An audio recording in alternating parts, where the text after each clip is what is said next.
Debt-ridden Sri Lanka's inflation has hit a record high. For the sixth consecutive month, the official data on rising inflation has now raised concerns as the Sri Lankan government has asked the International Monetary Fund for an urgent bailout. In March, Sri Lanka's National Consumer Price Index rose 21.5% year-on-year. This is more than 4 times the 5.1% inflation of a year earlier. Food inflation in March stood at 29.5%.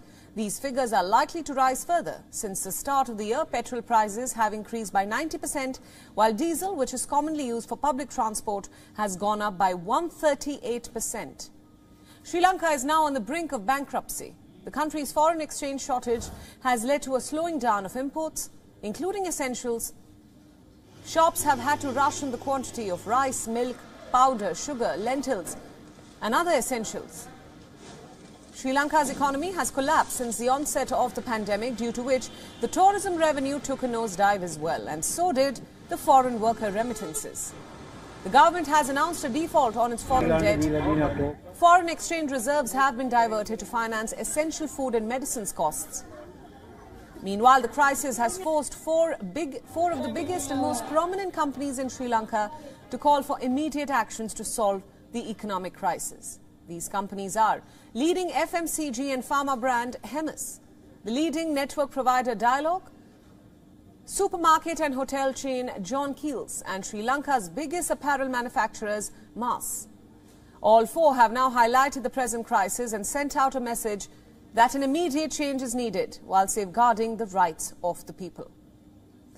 This week, Sri Lanka asked the IMF for emergency assistance, but was told that the South Asian nation's $51 billion external debt was unsustainable and it must be restructured before any help was sought.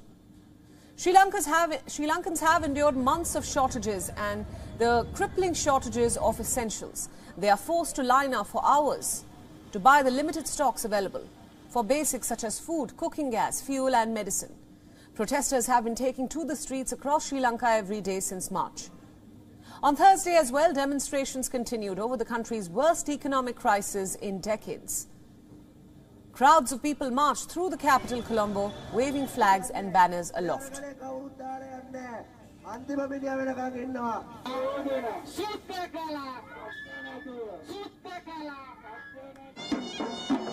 Hundreds of Buddhist monks also joined these protests. The monks met with protesters who have occupied the entrance to President Gotabaya Rajapaksa's office for nearly 2 weeks now. They are demanding his resignation over this crisis.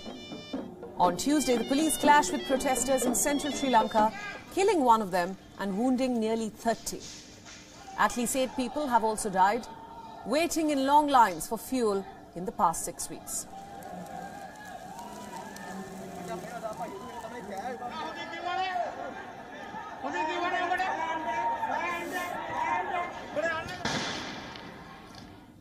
And for more on the ongoing crisis in Sri Lanka, our correspondent Dasuni Athora gets us the latest from Colombo. Take a look.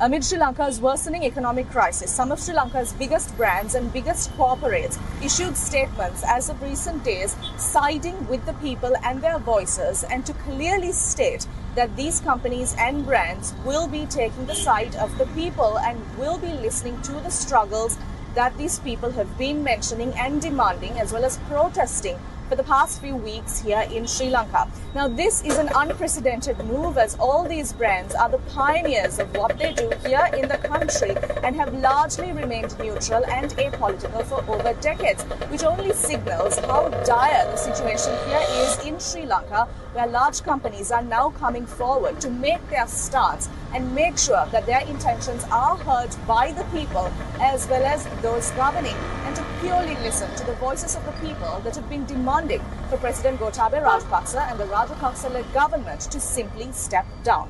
Reporting from Colombo, I'm Dasuni Athora. WION World is One is now available in your country. Download the app now and get all the news updates on the move.